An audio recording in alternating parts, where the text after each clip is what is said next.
사도행전 9장 1절에서 9절 말씀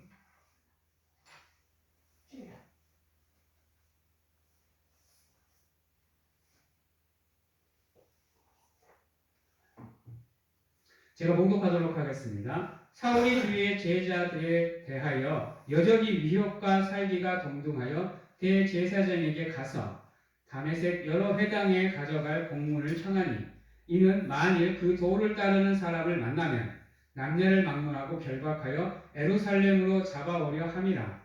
사울이 길을 가다가 다메섹에 가까이 이르더니 호련히 하늘로부터 빛이 그를 둘러 비추는지라.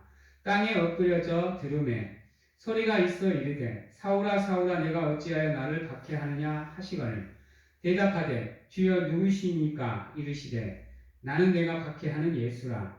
너는 일어나 시내로 들어가라. 내가 행할 것을 내게 이를 자가 있느니라 하시니 같이 가던 사람들은 소리만 듣고 아무도 보지 못하여 말을 못하고 서 있더라. 사울이 땅에서 일어나 눈을 떴으나 아무것도 보지 못하고 사람의 손에 끌려 다메섹으로 들어가서 사흘 동안 보지 못하고 먹지도 마시지도 아니하니라. 아멘. 사랑하는 성도 여러분, 인간은 완벽한 존재가 아닙니다. 온전한 존재가 아니죠. 그러다 보니까 누구나가 실수할 수 있고 잘못할 수 있습니다. 그렇죠? 잘못된 선택을 할 수도 있고 잘못된 길을 걸어갈 수도 있습니다. 그러다 보니까 때로는 자기가 원치 않는 삶의 모습을 가질 수도 있고 또 자기가 원치 않는 삶의 모습을 살아갈 수도 있습니다. 그러다 보면 때로는 삶에 대한 회의감도 갖게 되고요. 때로는 그 삶에 지쳐서 무너져 내리고 싶은 마음도 참 많습니다. 그러다 보니까 인간은 자기를 점검하되 꼭 기억해야 되는 게 뭐냐면요. 인간은 절대로 완전한 존재가 아니다라는 겁니다.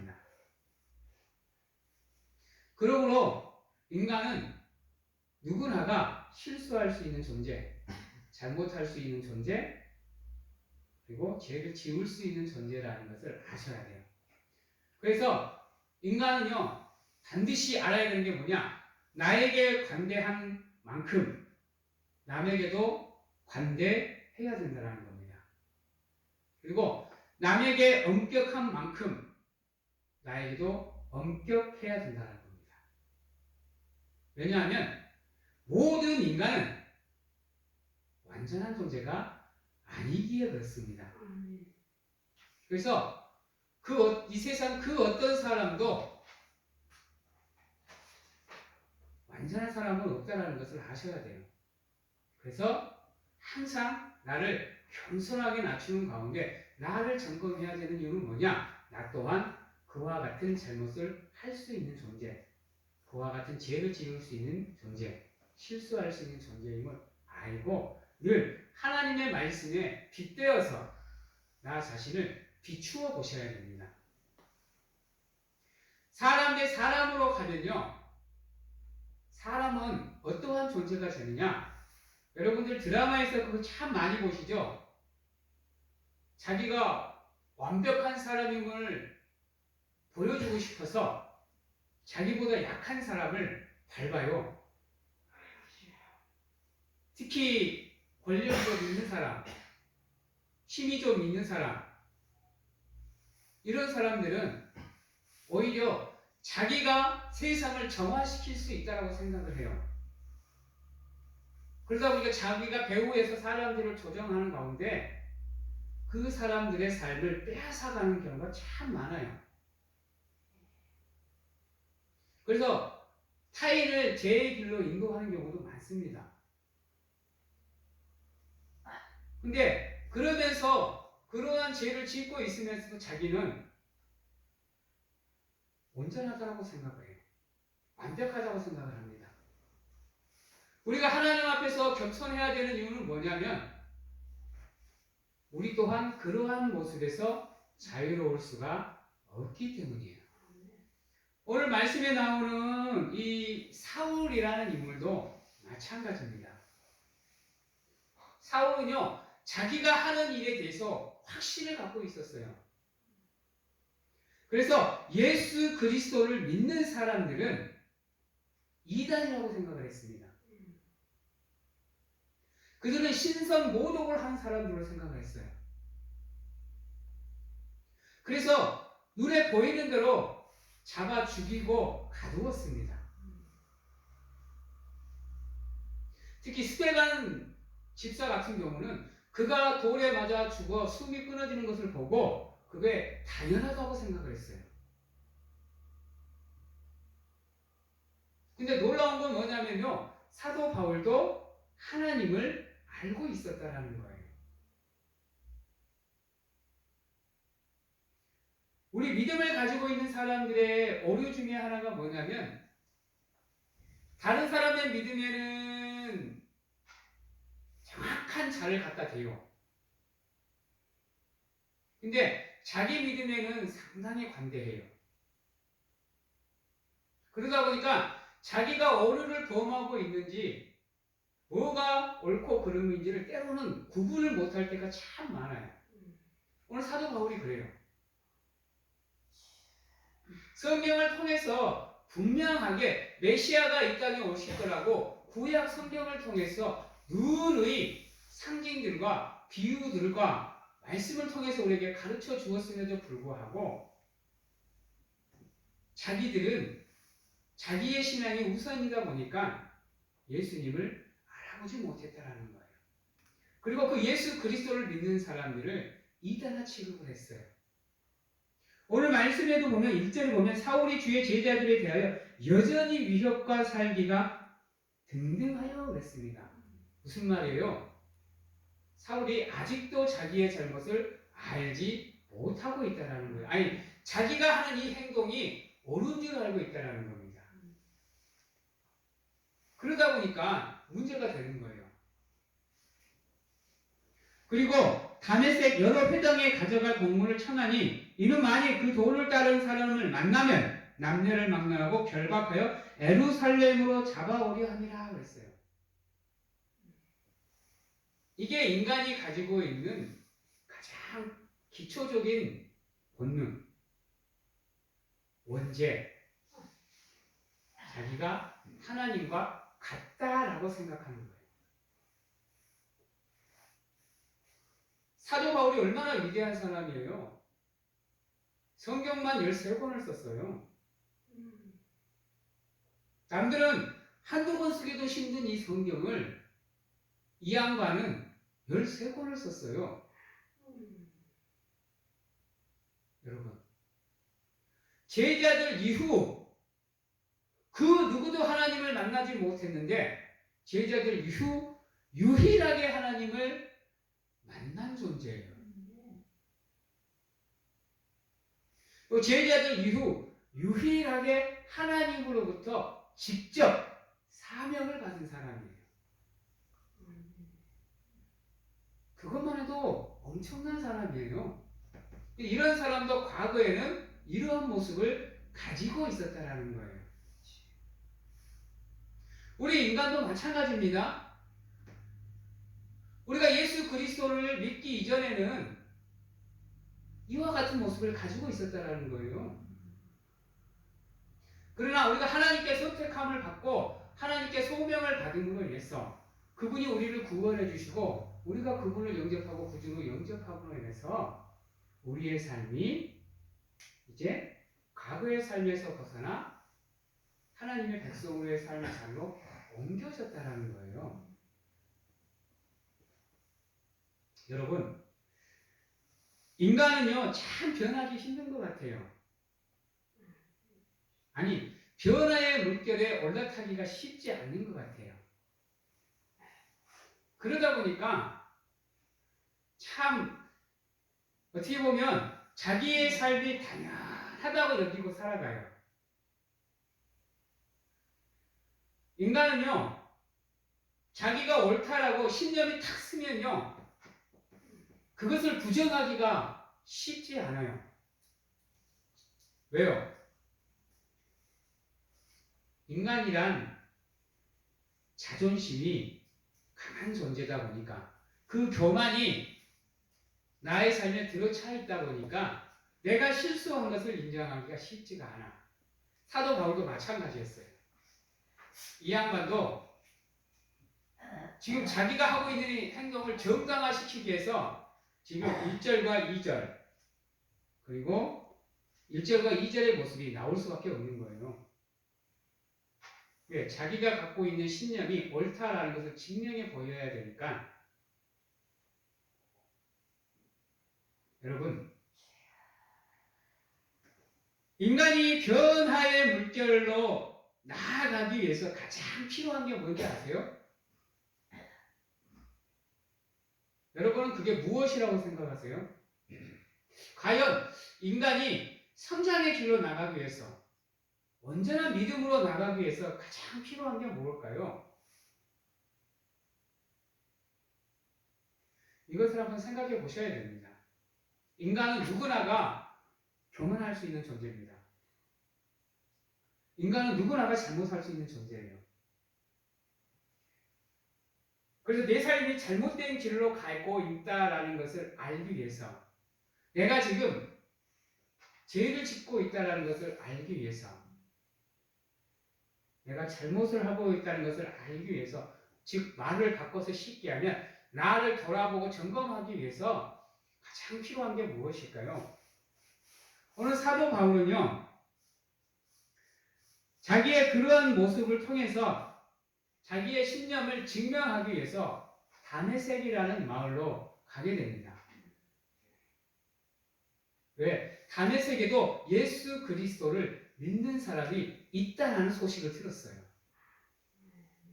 오늘 말씀에 보면요, 뭐라고 나와 있냐면요, 그 믿는 사람들을 잔멸하기 위해서라고 했어요. 잔멸하기 위해서. 오늘 말씀 앞에 보면 잔멸하기 위해서라고 했어요. 그리고 그것을 당연하다고 여기고 있어요. 그래서 다메섹으로 가는 거예요. 그리고 그것을 합당하게 만들기 위해서 공문을 가지고 가요. 공문. 우리는요, 우리의 행동을 정당화하기 위해서 참 많은 것들을 가져요. 그리고 그것을 가지고 우리는 내가 하고 있는 일들이, 내가 하고 있는 행동이, 내가 하고 있는 이 신념이 옳은 거라는 것을 증명하기 위해서 노력을 해요. 여러분, 우리 법정에서 죄인을 확정하기 위해서 필요한 게 무엇이죠? 증인 또는 증거라는 게 필요해요. 그리고 그게 확정이 안 되면 사람을 죄인으로, 범인으로 확정을 지을 수가 없어요. 그러나 내 알리바이를 다 깨버릴 수 있는 증언과 증인과 증거가 나오면 그때부터는 부인을 할 수가 없게 돼요. 그것을 아셔야 돼요. 우리도 마찬가지인 거예요. 그게 세상의 법칙입니다. 그것이 인간이 세운 법칙이에요. 그것을 깰 수 있는 방법은 딱 하나입니다. 딱 하나예요. 다른 게 없어요. 세상의 법으로도 안 되고요. 세상의 도덕과 윤리로도 안 돼요. 물론 사랑으로 그게 가능할 수도 있어요. 그러나 그건 온전하지가 않아요. 왜? 인간의 사랑 또한 불완전한 것이기 때문에. 우리가 거기에서 안전해질 수 있는 방법은 딱 하나예요. 바로 하나님을 바라보는 거예요. 하나님을 만나는 거예요. 그분의 음성을 듣는 겁니다. 사도 바울 또한 그 교만이 깨지는 결정적인 계기가 다메섹 도상에서 주어집니다.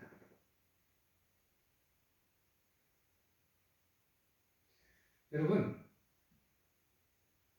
죄인은 하나님이 함께 할 수 있는 존재일까요? 아닐까요?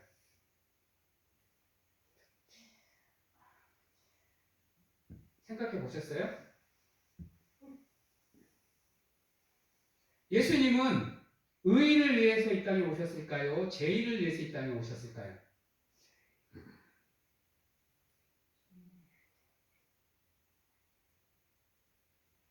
이 땅에 의인을 위해서 오신다고 하면 예수님이 직접 오실 필요가 없어요. 말씀으로만으로 충분해요. 예수님은 이 땅에 죄인을 위해서 오셨어요. 근데 우리가 오류를 범하는 게 뭐냐면 사람들이 실수를 하면 믿음이 없다라고 그래요. 그렇죠? 믿음이 없다라고 얘기를 해요. 근데요, 실수하니까 인간인 거예요. 실수하지 않으면 그게 어디 인간이에요? 신이지. 그래서 아셔야 돼요. 내가 잘못을 하고 죄를 지어도 하나님은 나를 포기하지 않으신다라는 거예요.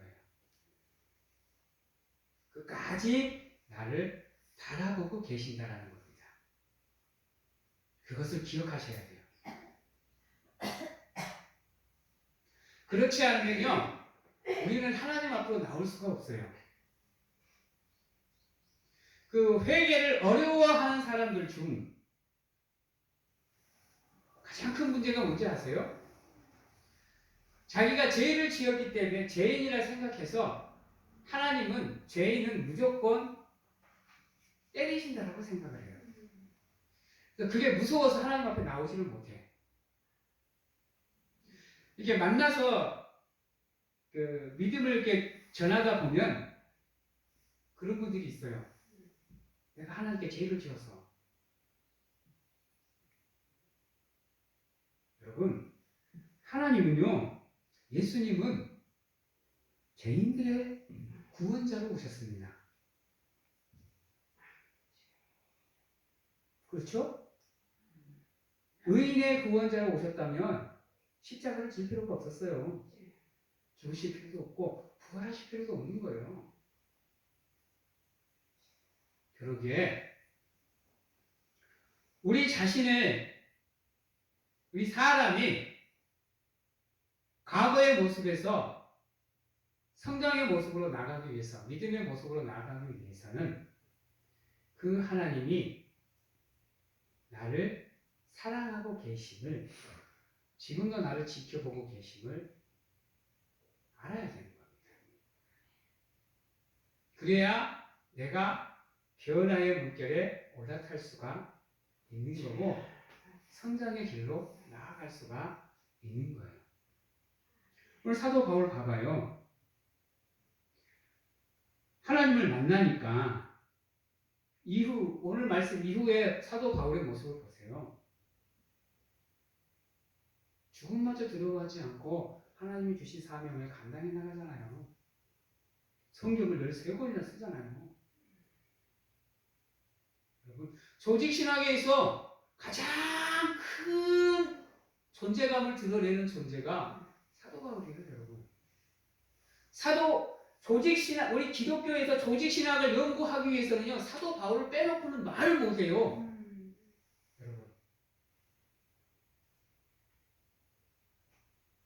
완벽하게 모습이 달라졌잖아요. 그렇죠? 완벽하게 달라졌잖아요. 예수를 믿는 사람을 핍박하던 사람이 예수의 복음을 전하는 사람으로 삶이 완벽하게 변했잖아요. 그 계기가 뭐예요? 하나님이 찾아오신 거잖아요. 죄인인 사울에게. 여러분. 그래서 있잖아요. 중요한 게 뭔지 아세요? 회개는 사람한테 하는 게 아니에요. 회개는 하나님께 하는 거예요.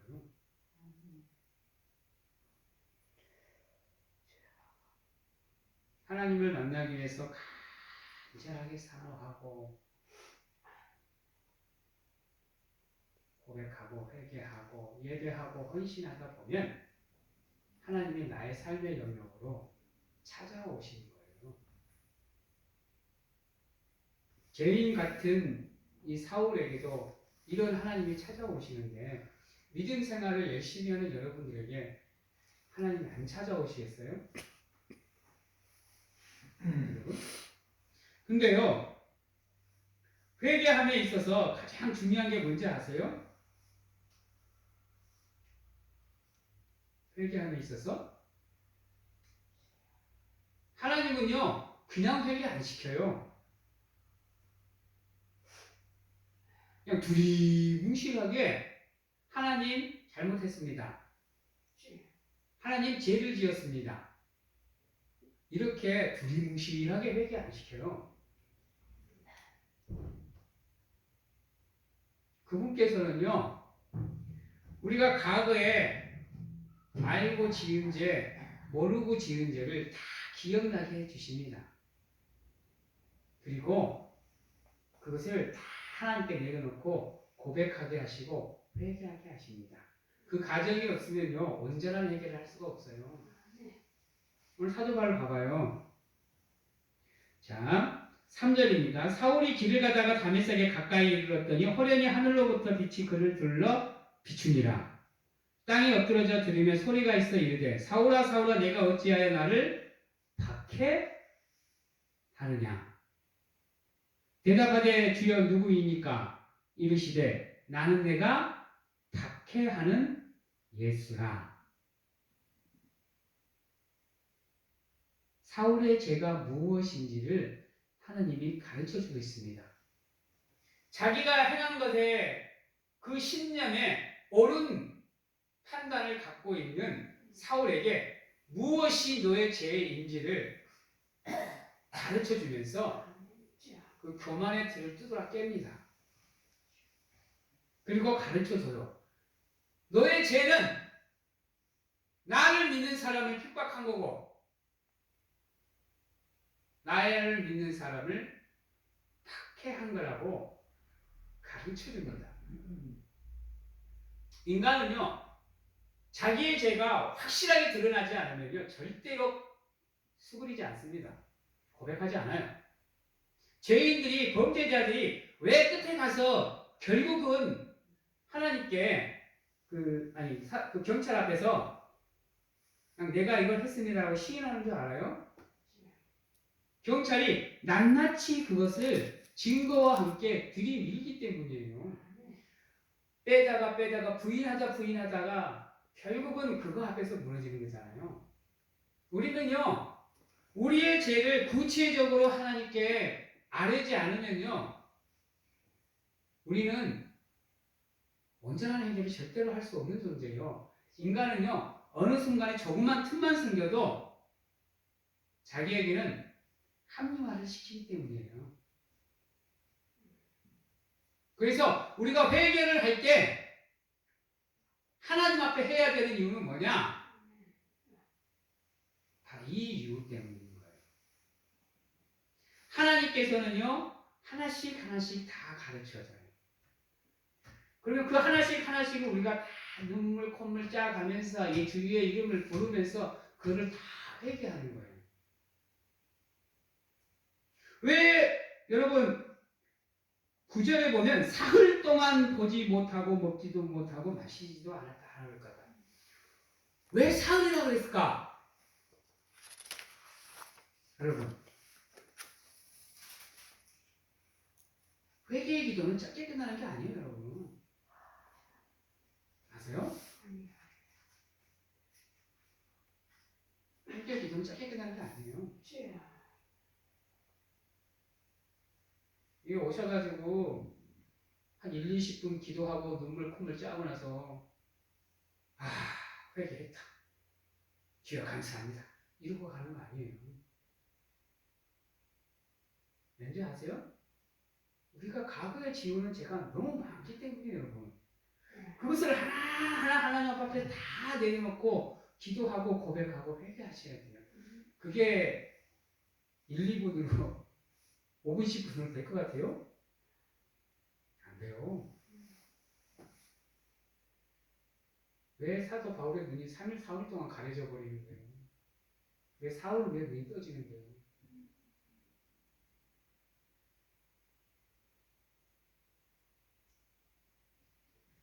사랑하는 성도 여러분, 기억하셔야 되는 게 뭐냐면 온전한 회개는 형식적으로 하는 게 아니고 두리뭉실하게 하는 게 아니고 나의 죄 하나하나를 하나님 앞에 아뢰고 고백하고 회개하고 사함을 받는 거예요.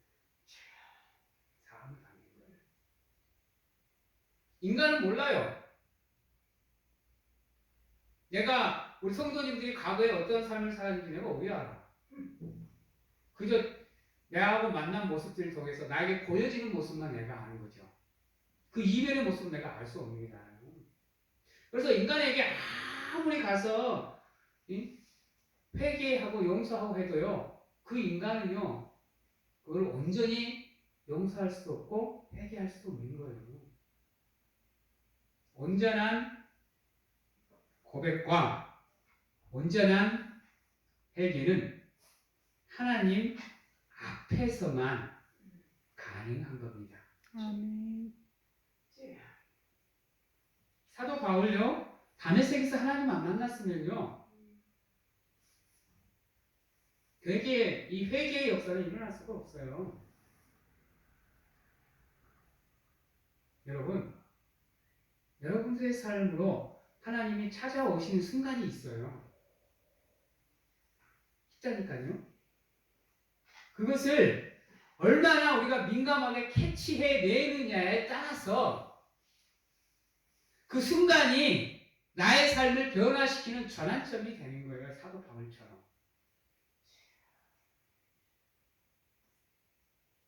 여러분,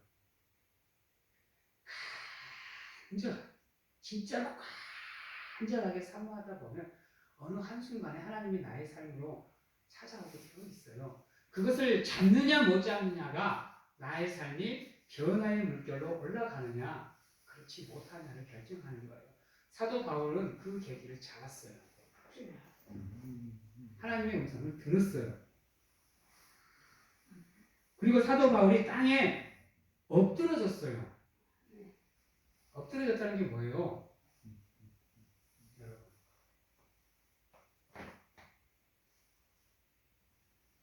우리가 변화의 물길로 올라서기 위해서는 하나님 앞에 겸손하게 우리를 내려놓을 수 있는 모습이 필요한 거예요.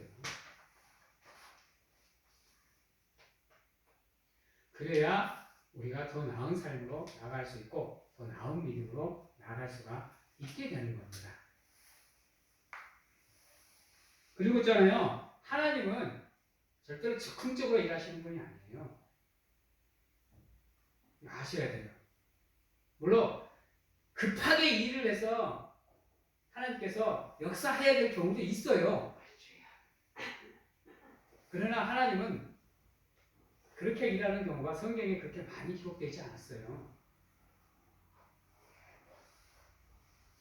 하나님은요, 자기 일을 할 때 하나님이 선택한 사람을 통해서 일을 해요. 이거 아셔야 돼요. 중요한 기독교 진리 중에 하나예요. 하나님이 일하시는 방법. 하나님의 사람을 통해서. 오늘 사도 바울 봐봐요.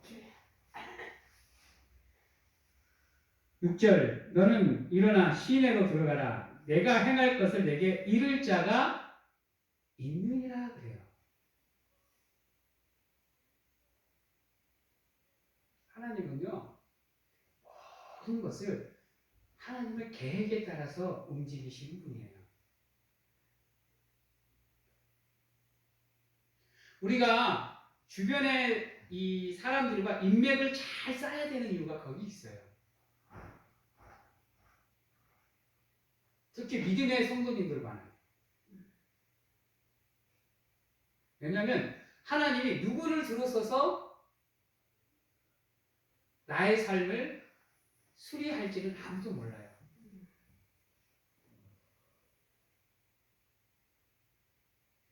그래서 믿음의 사람들과는 참 좋은 관계를 맺어가셔야 돼요. 그러니까 주변의 이웃들과도 마찬가지고요. 가족들과도 마찬가지고 친인척들과도 마찬가지인 거예요. 그게 결정적인 순간에 나의 삶을 변화시킬 수 있는 계기가 되어줄 때예요.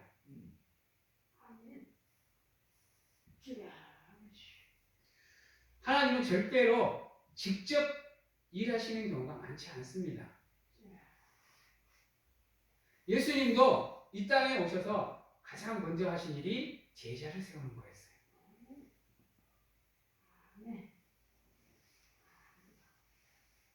바로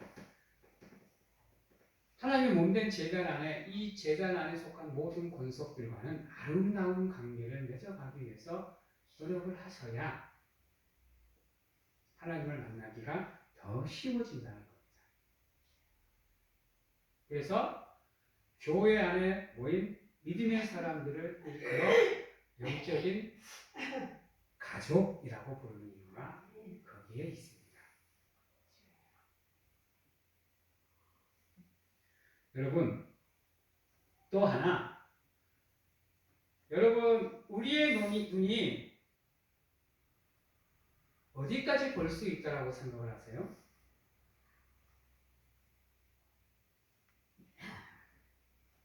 여러분, 인간에게는 두 가지의 눈이 있습니다. 하나는 육안, 하나는 영안. 오늘 말씀에 보면요, 사울이 땅에서 일어나 눈을 떴으나 아무것도 보지 못하고 그랬어요. 이거는 육안입니다. 그러나 아나니아가 와서 안수함에 눈에서 껍질이 벗겨지면서 사도 바울이 다시 보게 돼요. 그게 영안입니다. 회개하는 사람들에게 주어지는 가장 큰 축복이 뭔지 아세요? 바로 영안이라는 거예요. 지금까지는 보지를 못했던 믿음의 세계를 볼 수 있는 영안을 하나님께서 허락해 주신다는 거예요.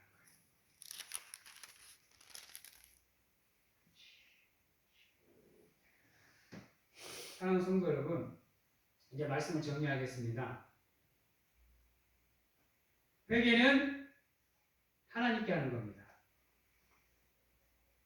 바로 우리 사랑하는 성도님들은 간절하게 하나님을 사모하십시오. 반드시 하나님께서 여러분들의 삶으로 찾아와 주실 겁니다.